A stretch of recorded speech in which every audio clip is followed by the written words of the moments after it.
প্রধান আসামি ফয়সাল সহ দুজনকে ভারতে গ্রেপ্তার করা হয়েছে। পশ্চিমবঙ্গের উত্তর 24 পরগনা জেলার বনগাঁ সীমান্ত থেকে শনিবার রাতে তাদের দুজনকে গ্রেপ্তার করা হয় বলে জানিয়েছে ভারতীয় বার্তা সংস্থা ANI।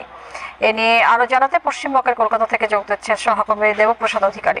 দেবপ্রসাদ, জানাবেন যে তারা কিভাবে সেখানে প্রবেশ করেছিল এবং কিভাবে তাদের গ্রেপ্তার করা হলো এবং পরবর্তী প্রক্রিয়া কিভাবে, সার্বিকভাবে আমাদেরকে তথ্য জানাবেন। দেখুন, এই দুজনকে গ্রেপ্তার করা হয়েছে। একজন হচ্ছে ফয়সাল আহমেদ এবং আরেকজন হচ্ছে আলমগীর হোসেন, যাদের বাড়ি হচ্ছে একজন পটুয়াখালী এবং আরেকজনের বাড়ি হচ্ছে ঢাকায়।